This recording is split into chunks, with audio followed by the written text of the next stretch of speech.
ABQ-Live today, and we have Kenny Sullivan, gymnast, instructor, and part owner of 0 Point Parkour. So how are you doing today?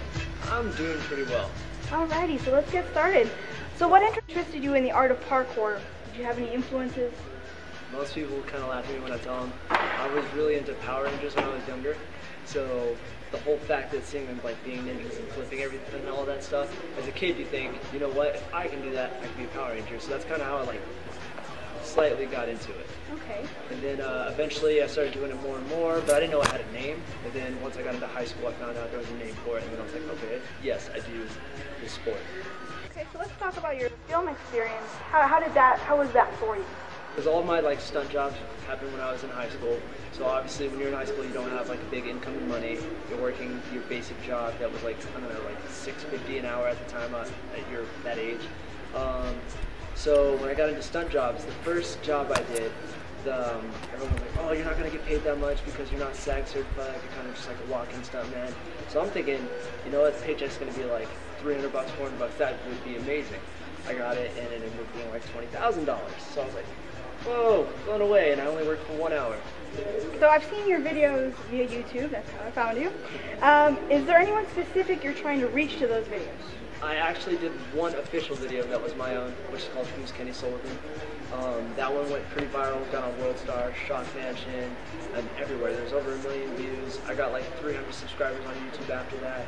It was really cool for seeing my first video go that far, and that was only last year. So now I'm trying to get more into filming, get more into expanding myself out for everyone to see how athletic I am, to kind of create a better representation of myself.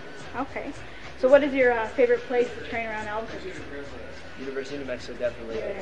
Colleges are big, there's plenty of obstacles, plenty of structures that I climb on, so it's a really good place to train. Okay.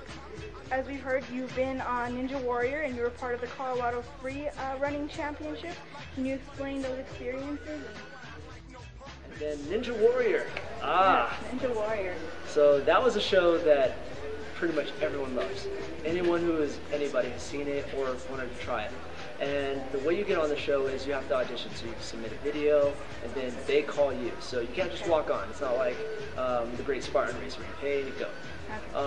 I got accepted to do it, and I was excited, and I did fairly well on it, and then got out on a technicality. But it didn't beat me. It wasn't one of those things where I'm just like, oh, I'm disappointed in myself for falling. I was like, you know what? I had fun, and I'm planning on doing it again next year. Do you have any hopes for parkour in the future, let's say 10 years from now? Where would you like to see it go? 10 years from now, I want it to be an Olympic sport. I want it to be something that everyone knows what it is, that you don't even have to ask somebody what it is. I want it to be to where there's a competition for millions of dollars, or maybe Nike or K-Swiss, or they sponsored athletes, to where you see it on TVs, you see it in PE schools, all that kind of stuff. That's what I hope that it gets to. And where do you see yourself in 10 years as far as parkour and free running? 10 years, I'm hoping to have 4 of these gyms in different states, big, better than ever, amazing facilities. That's where I want to be in 10 years. Okay. Okay. So I've seen your video, Who is Kenny Sullivan? But I'd like to hear it from you. Who is Kenny Sullivan? What you see is what you get. I mean, I'm really outgoing, really active, I love talking to people, and I'm just that guy who wants everyone else to be happy. I mean, I thrive off of people's happiness. I love seeing people smile. I love entertaining people. It's a big reason why I really got into this, was because I wanted to do something that would put people in awe, make your jaw drop, make you think that's impossible. So I just love that factor. I love getting the hype out of people.